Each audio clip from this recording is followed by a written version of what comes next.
Good evening, candidates, and hello to everyone in our in-person and viewing audience. Welcome to the League of Women Voters Candidate Forum for the Beloit City Council in advance of the April 2 general election. Tonight's forum is co-sponsored by Beloit League of Women Voters and the NAACP Beloit chapter. I'm Susan Adams. I'm a member of the NAACP Beloit chapter and of the League of Women Voters of Beloit. I'm the moderator for today's forum. In service to the League's mission to encourage informed participation in government, the League and the NAACP sponsor candidate forums, a public venue for candidates to express their views and positions on issues that matter to you, the voter. The League and the NAACP are nonpartisan political organizations that neither support nor oppose political parties or candidates. This forum is being live streamed as well as recorded by the School District of Beloit. You will be able to find it on the school district's YouTube recordings. There are 5 candidates running for 4 seats on the City Council. They are Kevin Day, Marty Dench, Mark Dutter, Kevin Levy, and Marquise Terrell in alphabetical order. Mark Dutter informed us yesterday that he is unable to attend this evening's event due to a family commitment. We thank you all, candidates, for being civically engaged and for your willingness to be here tonight to share your views so voters can make an informed choice on Election Day.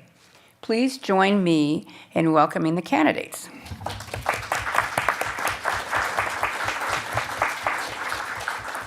After this applause, we ask that the in-person audience remain quiet, turn off cell phones, and wait to give final applause at the end of the forum.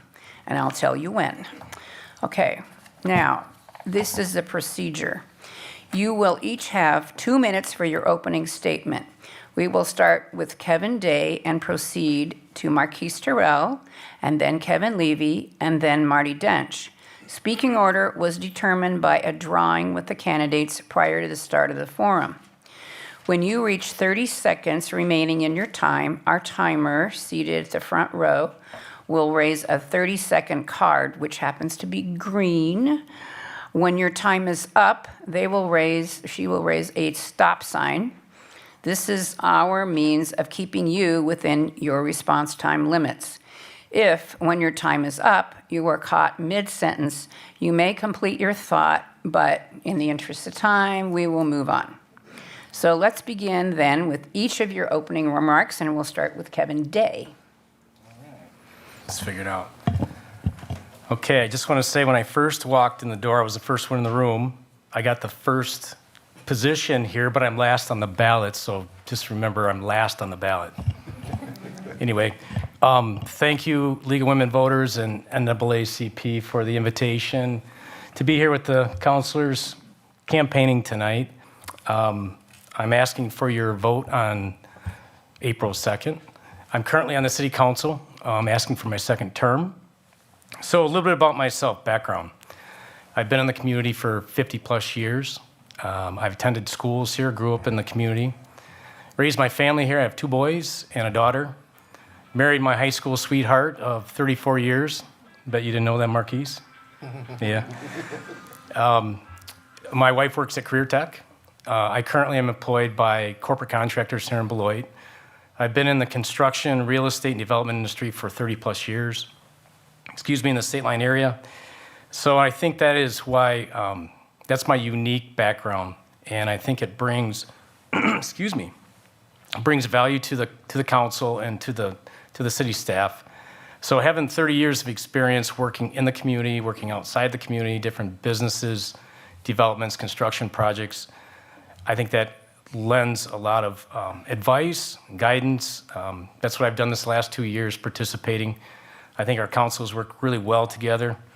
We've moved some pretty big rocks and done some good things. So focus. When I did this 2 years ago, I really didn't know what city council was. I've learned a lot in the last couple of years. I still think the focus is the same, surprisingly. It's about quality of life in our city.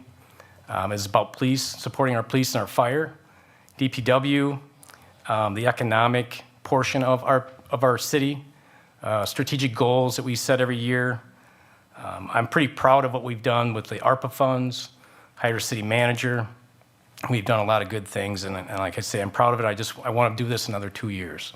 So I ask for your vote on April 2nd. And I think I hit it right on the button, didn't I? Yeah, thank you. Okay, next will be Marquise. All right, I echo a lot of what Kevin Day said, so I'm gonna pass it along. I'm just kidding. No, I want to say thank you real quick to the League of Women Voters in the Beloit NAACP chapter, and a little bit about myself. Me and you in the room already know me, but I always say it again. I've came up being involved in a lot of community activism in the city of Beloit. I've been involved with trying to help our youth. Our young, underprivileged youth in the city of Beloit. I've been doing that for over 10 years, and even to this day. I spent 9.5 years working at Frito-Lay as a forklift operator, and I left Frito-Lay back in 2020 to go work for the school district of Beloit, Merrill Elementary, where I went to as a child.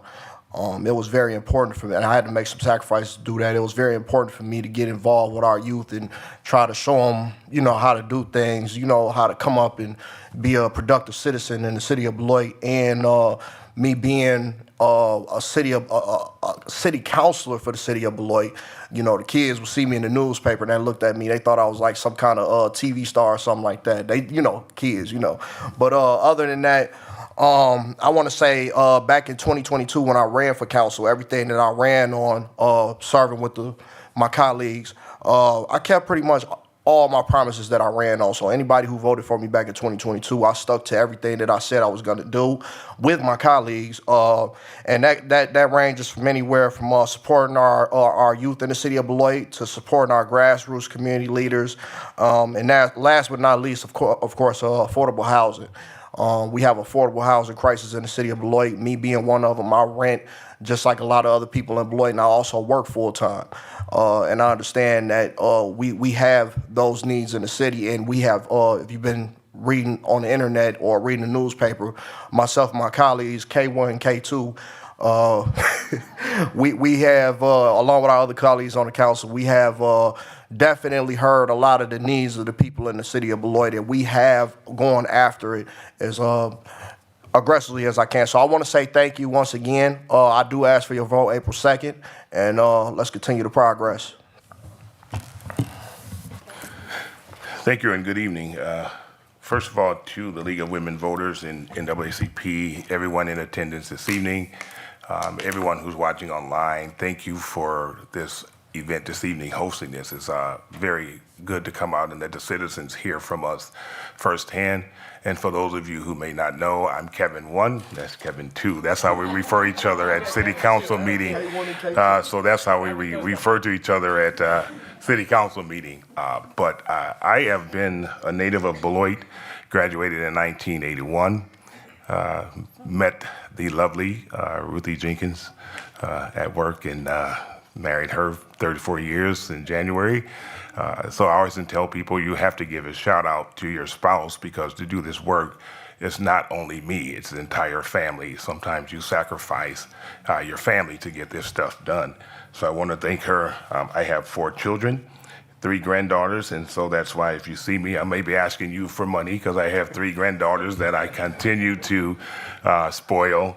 But I've been on the council for 19 years, going on 20. As of right now, I am the senior council person. And why do I keep doing this? Is because I love it. This is my passion. I consider myself a servant. Currently, I'm also on the Rock County Board of Supervisors as the vice chair. I have served for the president of the Beloit City Council in the past, the vice president of the Beloit Board of Education before, and then the chairperson of Black Hawk Technical College in the past as well. So I am truly a servant, and I am running to continue to move this great city forward. We have made great strides, and I want to continue that and continue pushing us to be the best city that we can, because we are the #1 city in the world, if you ask me. I live and bleed a Beloit, and I just want to continue doing what we're doing. I'm Marty Dench, and it looks like I'm overdressed for this event. I'm a lifelong resident of the area, born in Beloit, grew up on a modest home north of town near Afton. My dad was a machinist at Fairbanks, and my mom was a stay-at-home mom, like a lot of moms were in the 50s. I'm a 1977 graduate of the UW School of Pharmacy. I practiced pharmacy for nearly 40 years. 35 of those years were right here in Beloit working for Walgreens until my retirement 10 years ago.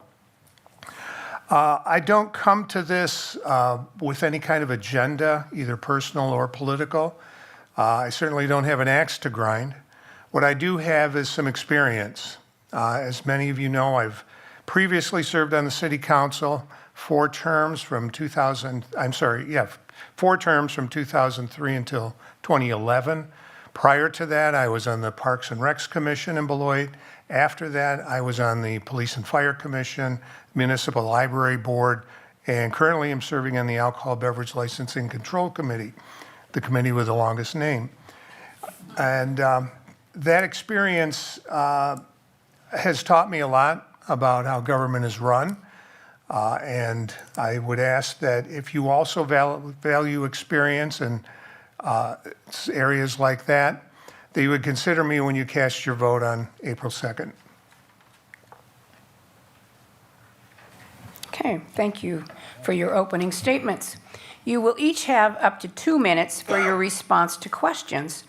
The first question will be answered first by Marquise Terrell, and then so on. The second question will be answered by Kevin Levy, and then Marty Dench. Speaking order will rotate in this manner until closing statements, when the order will be reversed and Marty will go first.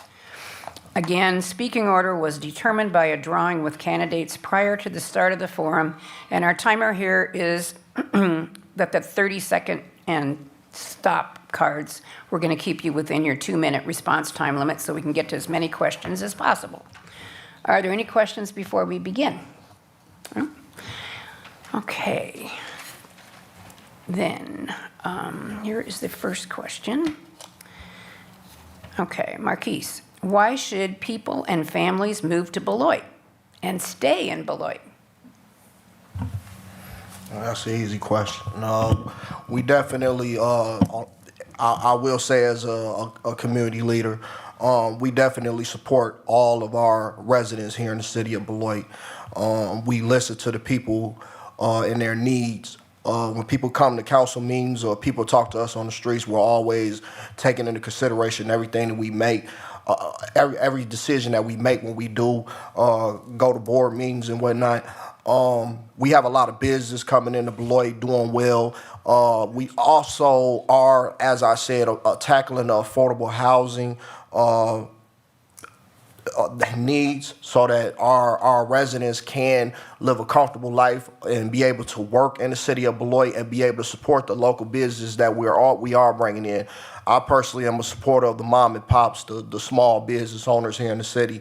So anything that I can do to support any small business owner here in the city of Beloit, I know it comes down to the affordable living, and it's getting kind of rough for a lot of people in the city, including myself. So when somebody is coming to move to the city of Beloit, I would iterate to them that those are the things that we are addressing here in the city, and we do welcome good business here in the city. We welcome good people, and I just want to leave it there. Thank you very much.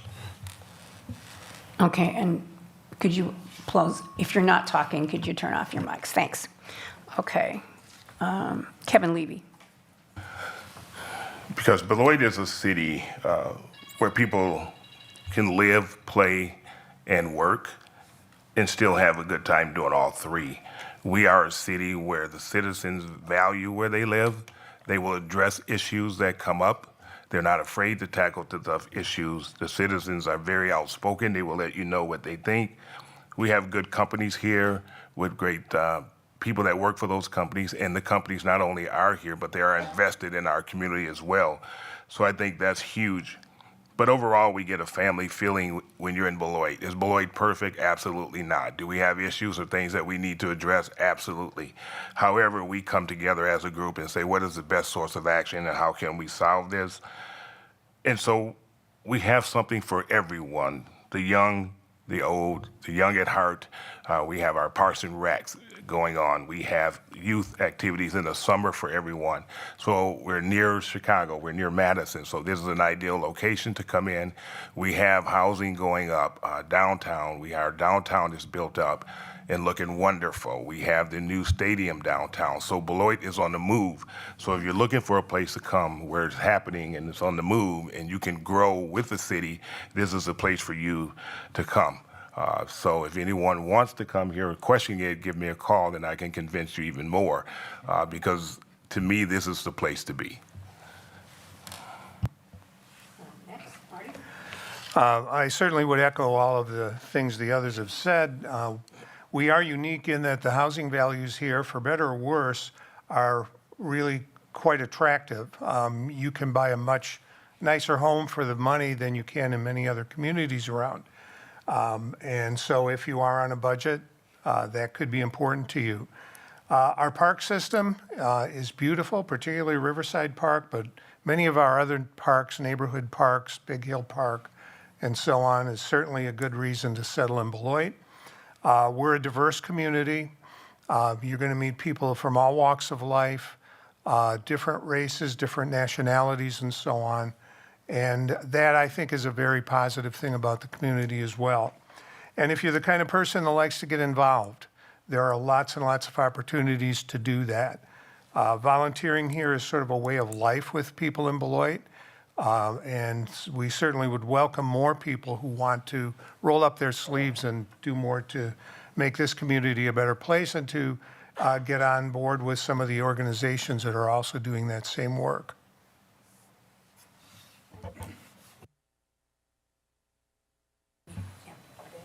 All right, I'm last here. So on this question, why move and stay in Beloit? Well, just look around.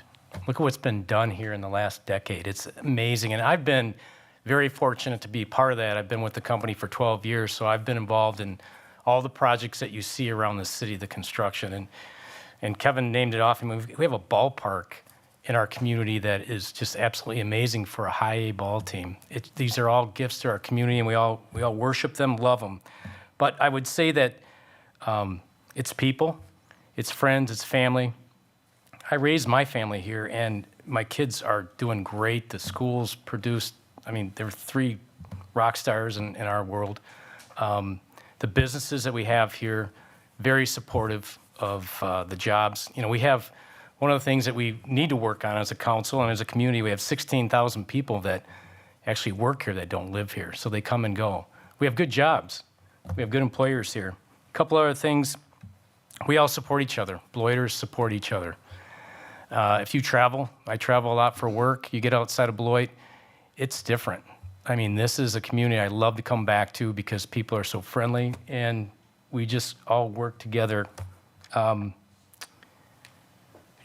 give you an example. We had some architects in here a month ago, came from Milwaukee. They'd never been to the city of Beloit. I showed the city, took them around, showed them all the things that have been done here in the last 10 years. They were absolutely amazed on what we've done here. And so you talk about people that live in a much larger community than we do, and we are on a gem here. We live in a gem.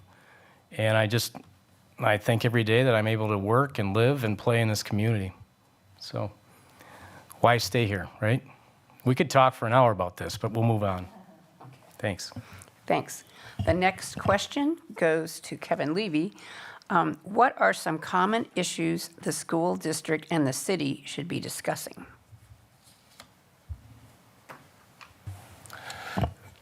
First and foremost, I think for common issues, we need to talk about what is best for the students of the school, because eventually they're going to come out and be great citizens. They're already citizens, but they're going to come out and be great citizens of the city, and we want them to get involved.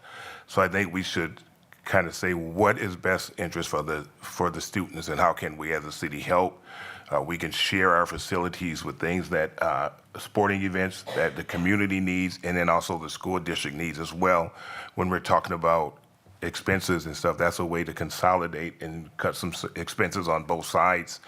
Some other common issues, we look down the street, we look at 4th Street. How can we make sure that this street is safe for passing for the students at the high school and the surrounding areas, and look at all our school districts and see how can we keep the kids safe that are going to school every single day.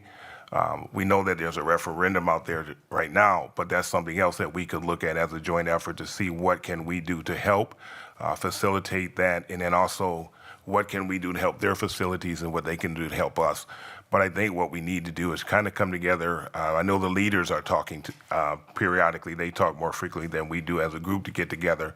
But I think sit down and assess needs that both sides have, and then come together and say, how can we address them as we together? But I think looking at students, how can we keep them safe, and how can we make them be successful when they leave the city of Beloit?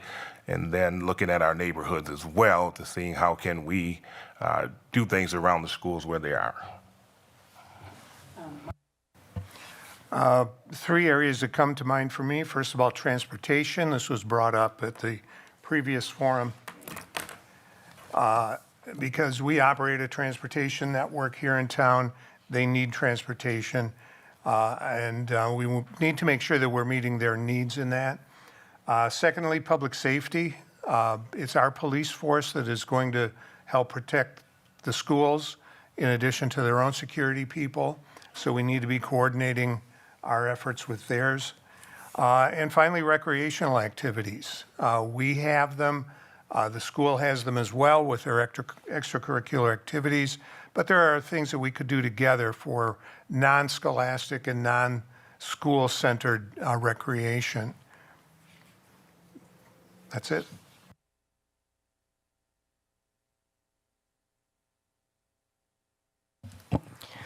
Yeah, I had the ability to sit in here and listen to everybody talk. This was a similar question that was with the school board candidates. So I got some cheat notes here but I won't go too far on that. But what comes to mind first, I've heard it for quite some time now, and I didn't realize this until just probably the last couple of years ago. But I heard last night, we went to Todd's school, my wife and I did. They presented about the referendum, and I heard there's 500 kids that are homeless, students. And I don't know what that really means, but I think we got to work on that as a city. And I've heard that for quite some time now. Transportation, I repeat what Marty said, and I think that is a big deal. We have a lot of kids that are not attending school because they can't get there, so we got to figure that out as a city. And the city can use the transportation in a lot of ways too. So that's a common issue. I think working together to grow the city. If we can't have the city and the school district providing the best services that we can provide, our city's not going to grow. People are not going to come here, they're not going to live here, and they're not going to attend our schools. So we need to do the best that we can at providing outstanding services. I think one of the other things that, this may not be part of that, but common issues, I think we need to work together. I've been on the council for 2 years and we've never met. We've never had a meeting with the school board. We've never sat together and really just talked about what our common issues are, what some common goals could be, put a strategy together. That's super important. I don't know why we're not doing it. I would have loved to sat on a committee and talked about how we can pass this referendum as this city and the school district together. Those are things that we're whiffing on. We got to make sure that we work together on a lot of these big items. Excuse me. Thank you. Thank you.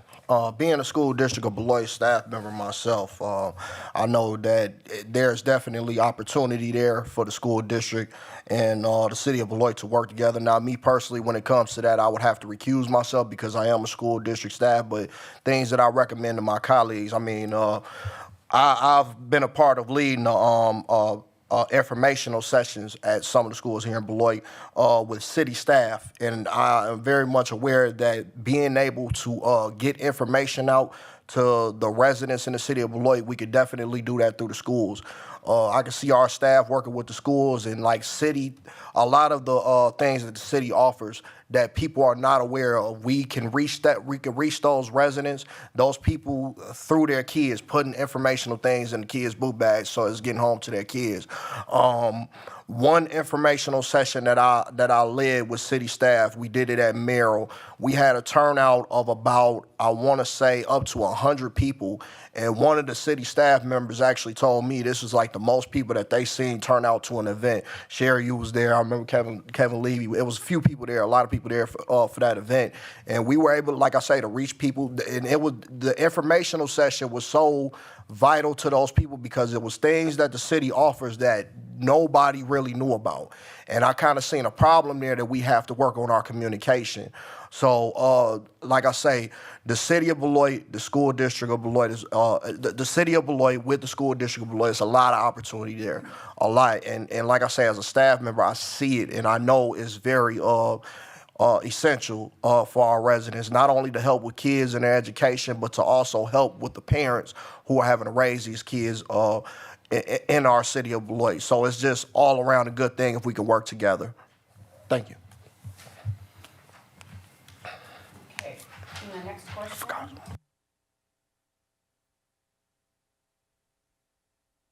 Oops. Okay, it starts with Marty.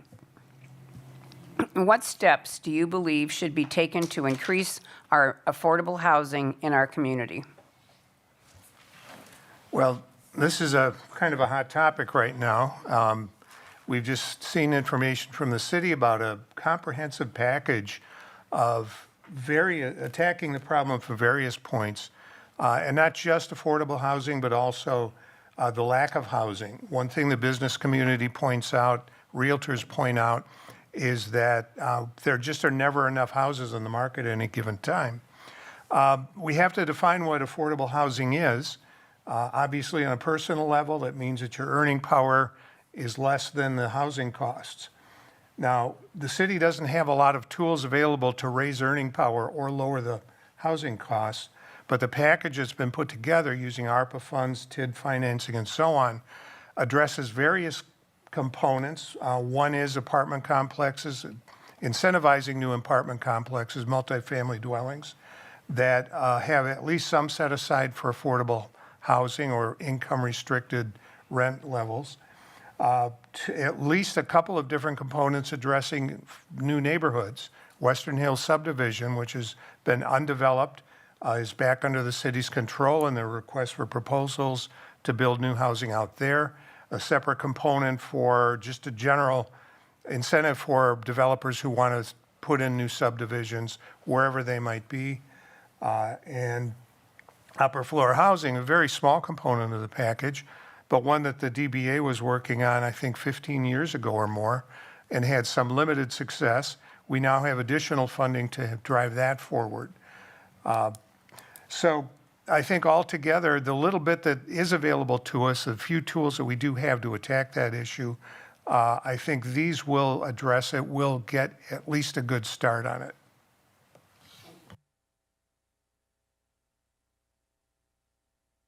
All right. So steps to improve affordability. You've read in the papers about our housing initiatives that we've had at the city. And I think, thanks to our ARPA funds, it's really given us the ability to push some money into attracting developers to come to the community to develop affordable housing. And I do like the word affordable. I don't like the word low income because these people pay rent. I think it gets labeled incorrectly. So what we've done in council, I think we've made some good solid decisions on how to put that ARPA fund to work. And then the approval of 6th Street. We've got the Y. The RFP is going to hit the streets for other developers to come to our city to provide housing, which I'm excited to see what happens there. So I think the council, we've done some good work on that. I'm also a huge fan of Axe Housing. The city inventories houses. We sell to Axe. Axe finds families, and they help them through a training program get into a single-family home in a lot of different ways, but that's something that we could continue to push. Community Action has their Fresh Start program. There's other ways to build affordable housing and to actually encourage people that can't afford it to give them opportunities. Just made another note here. We do have neighborhood revitalization. We have some grants available. We have put money in place as a city to give people opportunity.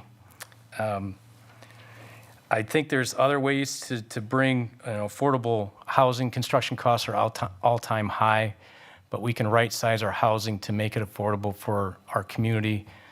Example is I'm working on a project in Green Bay. It's cottages. It's a village of cottages, but they're really neat small homes. We did this on tiny homes, we're calling them, but we can focus on that too. So we've got a lot of good ideas. We do have some money. We're going to see some action happen here in the next couple of years.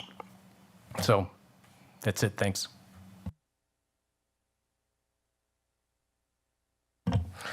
This is actually my favorite topic to talk about because I'm very passionate about it. I'm actually living it.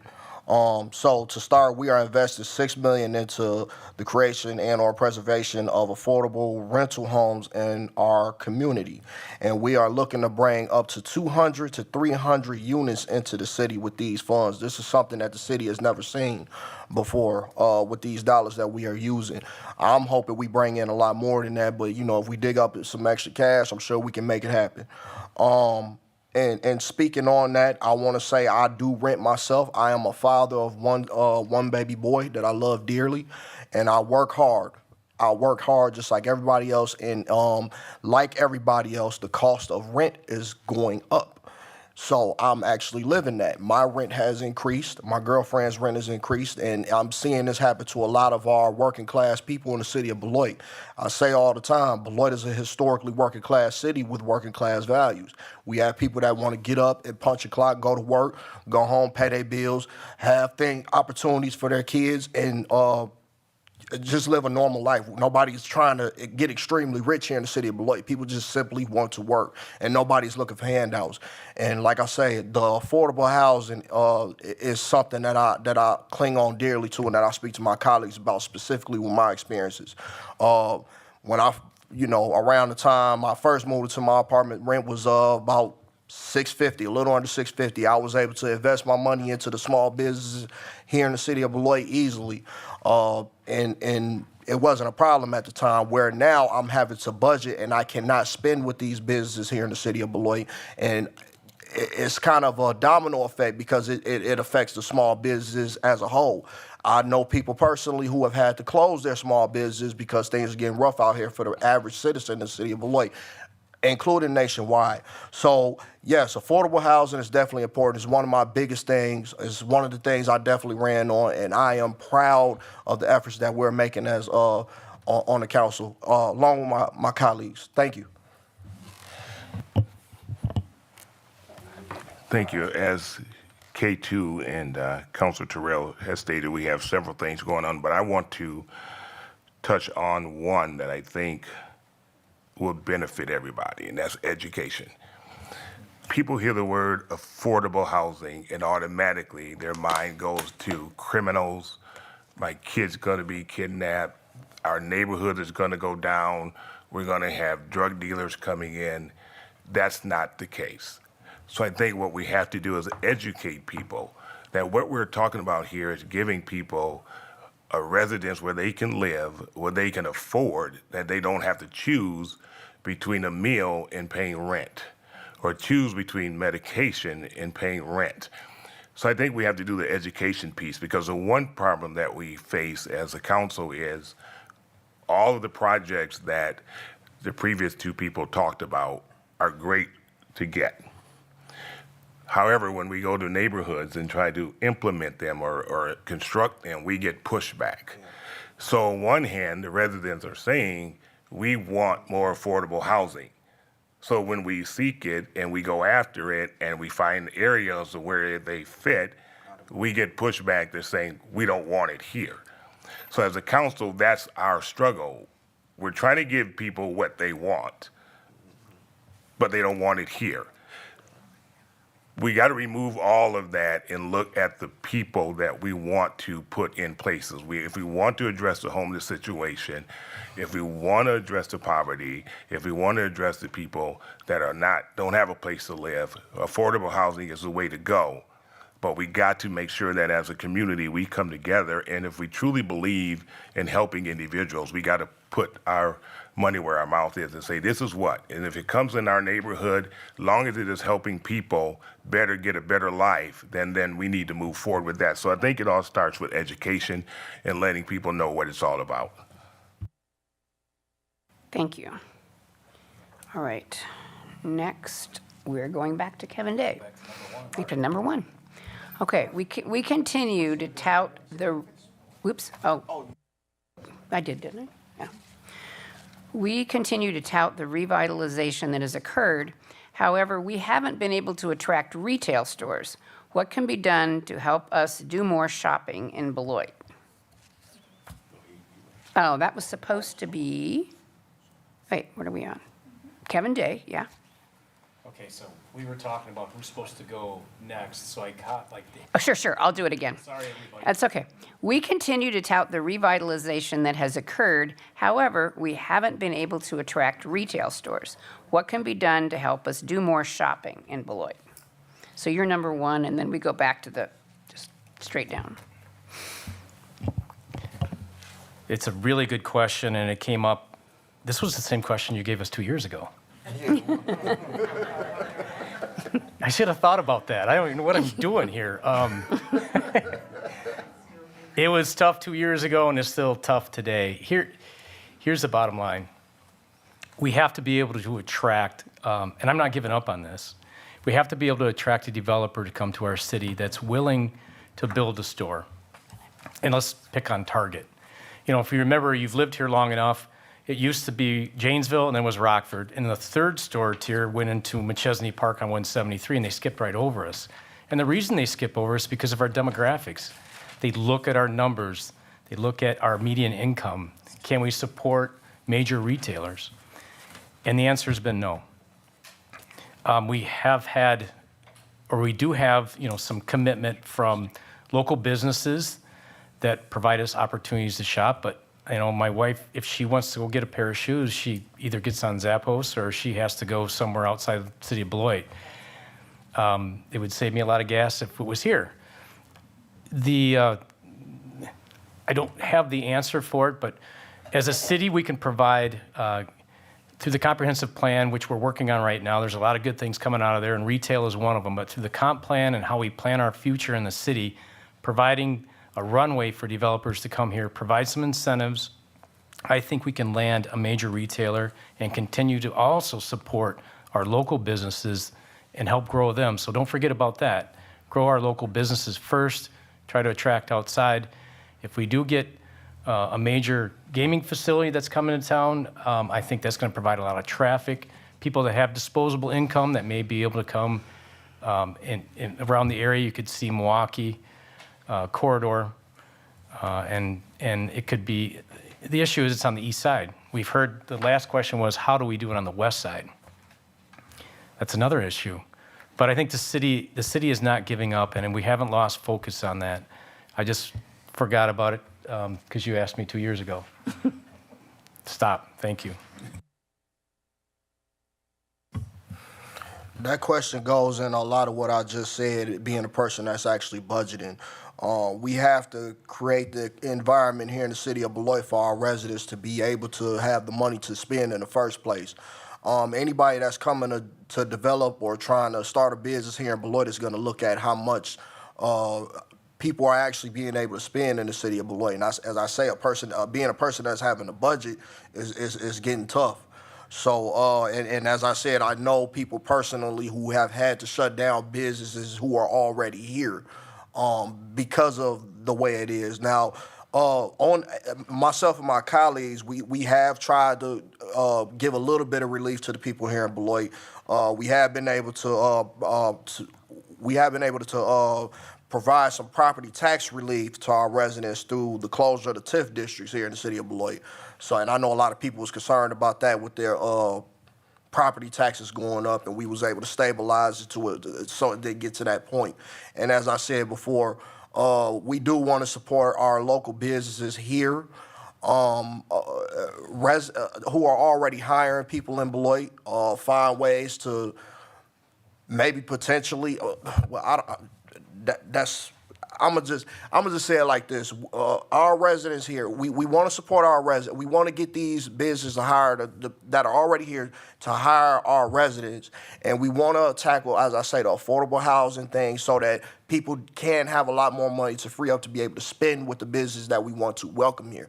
We're also talking about bringing a casino here, and as I said, all these businesses that we are trying to welcome in the city of Beloit, we got to make sure that we set the groundwork for people to be able to spend the money in the first place.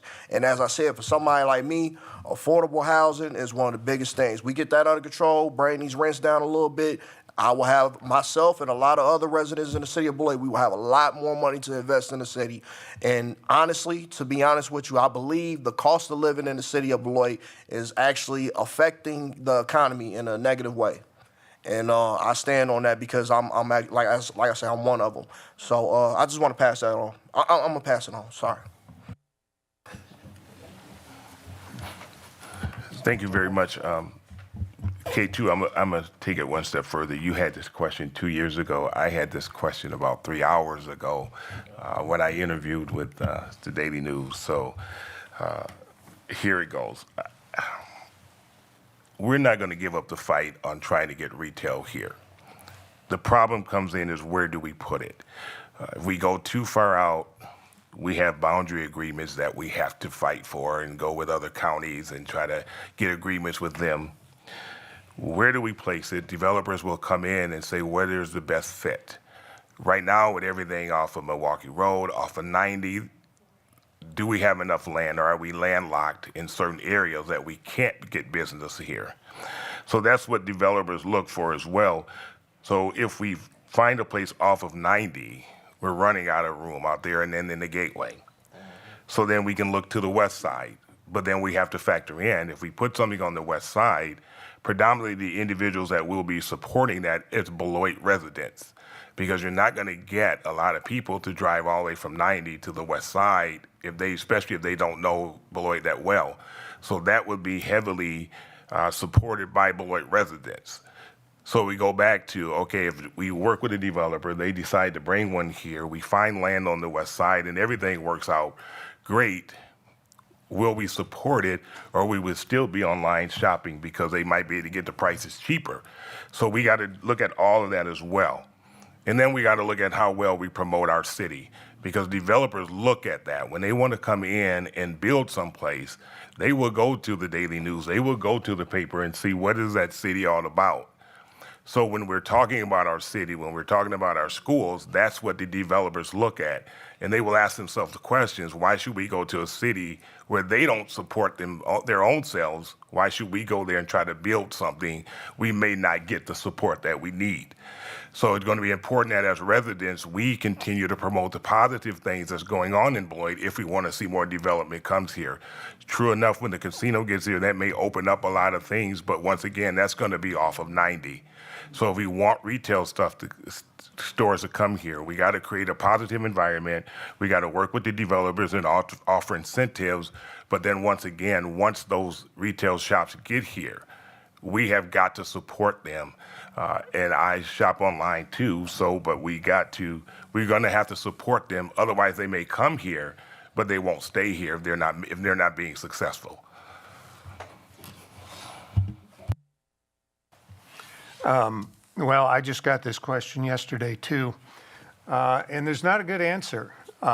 We can keep intensifying our efforts to attract more commercial development, more factories and warehouses and things like that with good paying jobs.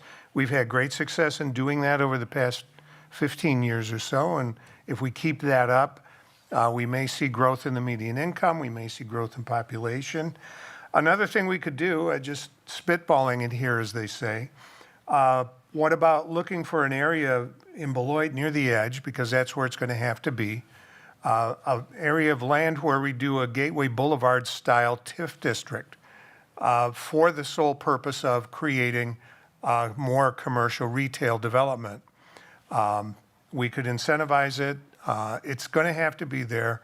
No developer is going to look at the west side for a major store, a Kohl's store, a Target store, something like that. Department stores are on their way out. Target and Kohl's may be among the last department stores you see in towns like this, or Janesville or Rockford. But that could be an answer. And if it doesn't work out, the land will be there, can be repurposed for something else. But that might be a start. And I think there is available land if we get a little creative. There is land near Milwaukee Road on the other side of I-90. We could repurpose some of the land that we set aside for commercial development, the gateway for retail development. So it's worth a try. We could, wow, I hit the mark. And I think the thing is, though, we're being whipsawed by forces that are going on nationally, too. We're at the mercy of those same forces that Janesville gets, Rockford gets. But we'd have to do something. As the person who asked me yesterday, there's got to be something we can do, and maybe this would be it. Worth a try. Thank you. Okay, this one will go to Marquise. Okay, first. Okay, based on air quality studies about our area, we have some of the highest numbers of air particulates in the state. What should the city be doing to monitor air quality and emissions in different areas of the city? That comes down to sustainability.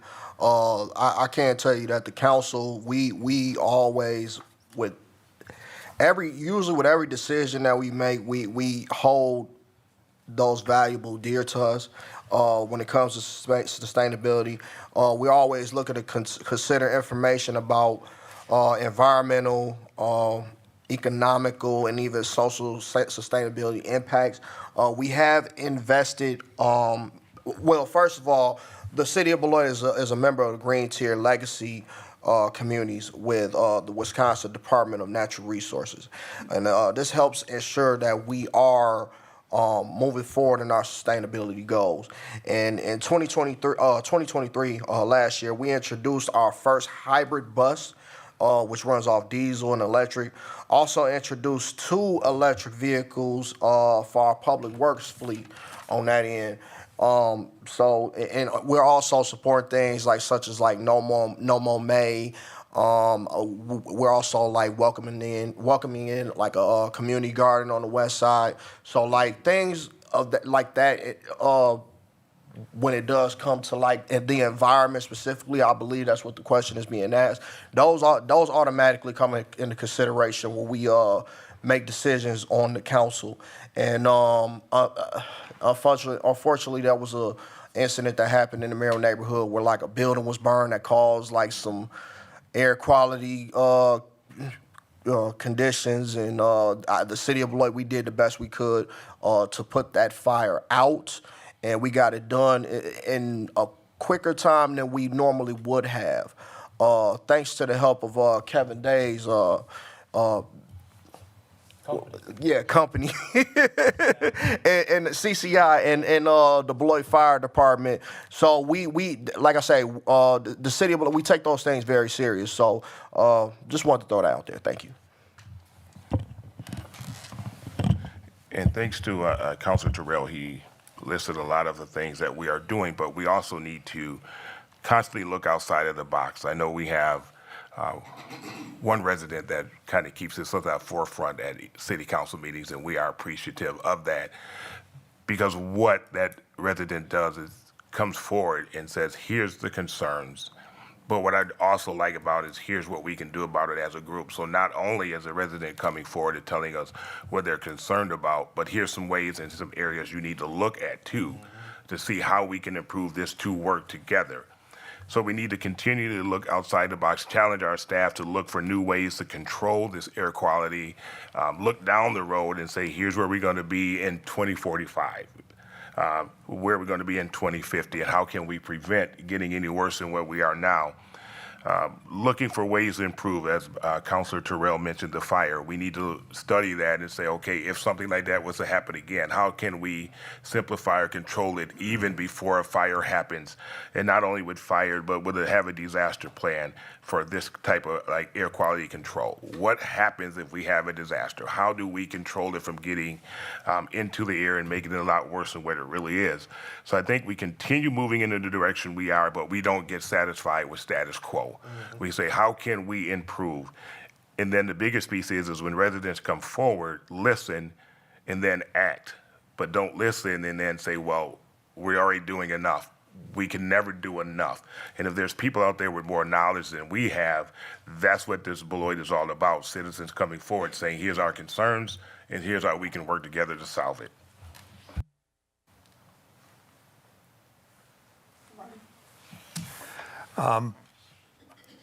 Yeah, there are monitoring stations scattered all around town. You can go online and look at them and see at any given time, it's live data that comes from them. I don't have the website address in front of me, but as far as where it's coming from, we don't have smokestack industry in our town anymore.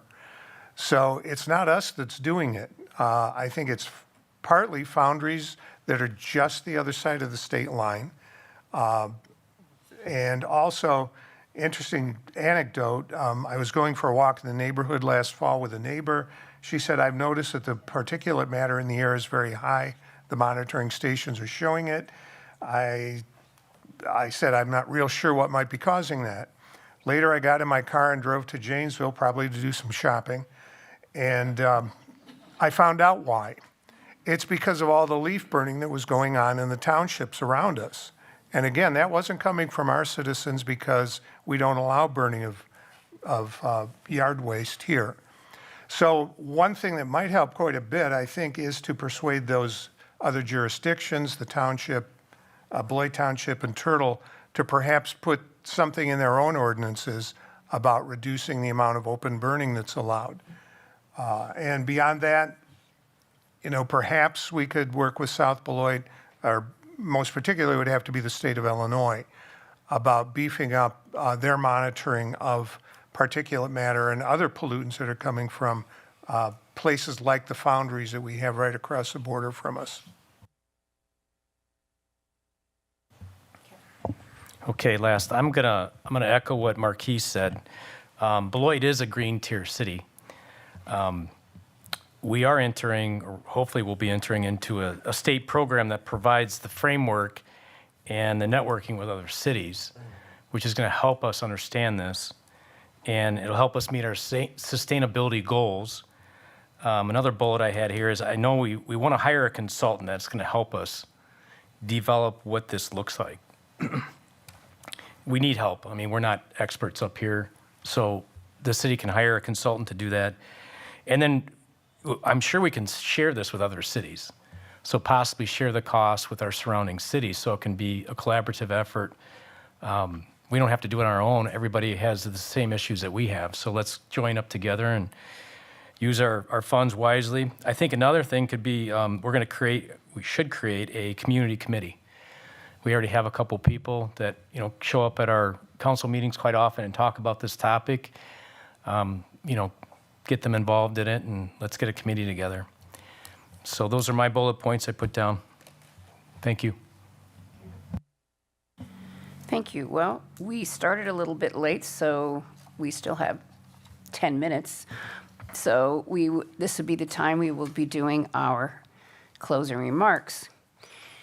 So thank you for providing us with your views and positions on the issues brought up today. This is a valuable service to voters in the spring election. You will now each have 2 minutes for closing remarks. For these remarks, the speaking order is reversed from the opening statements. So we just start with Marty and then just work our way down. So Marty Dench, and then Kevin Levy, and Marquise, and then Kevin Day, sorry. Just remember Kevin Day. Kevin Day. All right, so Marty goes first. Okay, well, I won't run down the litany of all the experiences that I've had that I think would contribute to making me a good counselor again. But I will say one thing that went through my mind as I was deciding whether or not to run this time. I saw that Regina Duncan was leaving the council after serving there for quite a number of years. And it occurred to me that with it went some of the institutional memory that was on the council. Right now, we have 3 councilors who are in their first terms, and 2 others who have been there somewhat longer, but not a real long time either. And I don't want to sell them short. They're doing a great job. I appreciate the work that they've done. They obviously have been quick studies too, coming up to speed on some of the issues. But I still think that there needs to be a little bit of depth of talent on there. And again, I would ask you if you agree with that, and if you agree that the experiences that I've had will contribute to that, I'd ask you to keep that in mind when you vote on April 2nd.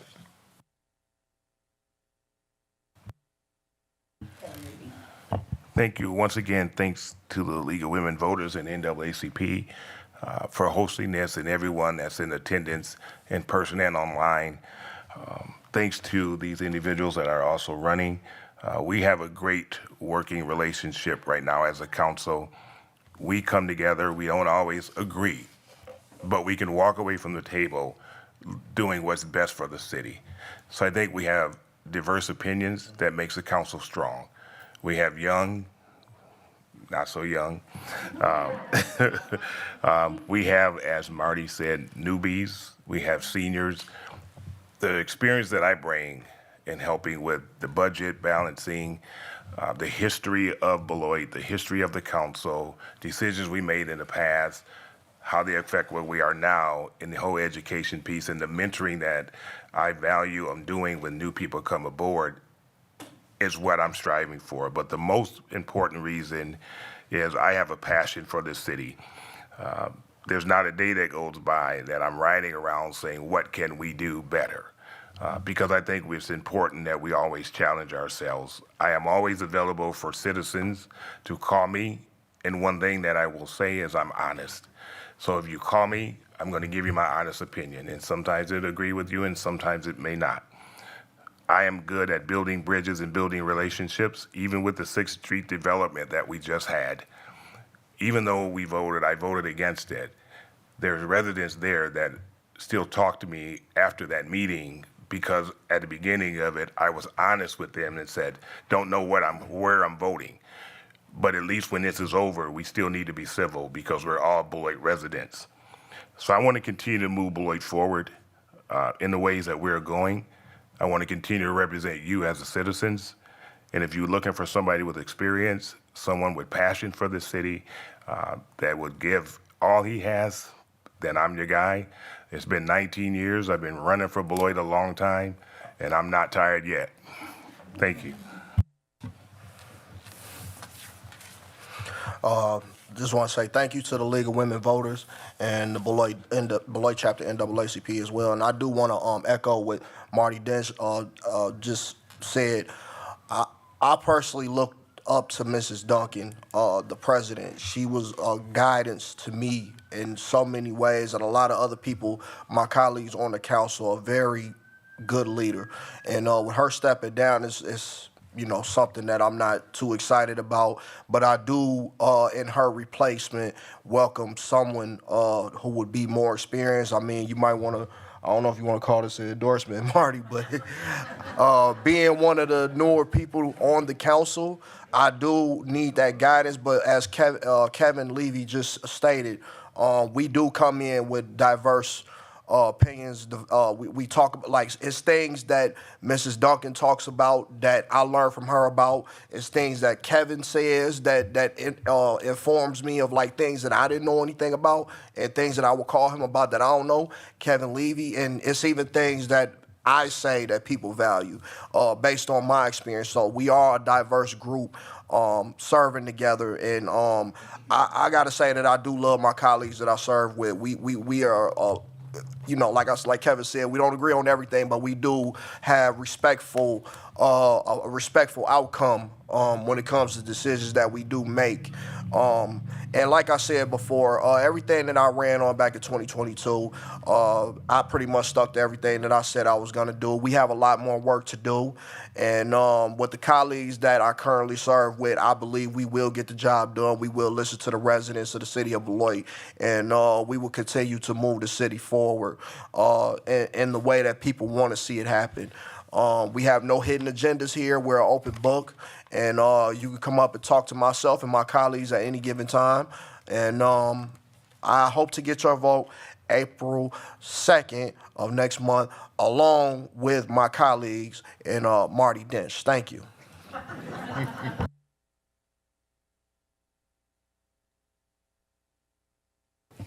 Thank you for that, Marquise. Appreciate that, buddy. I don't have to say too much now.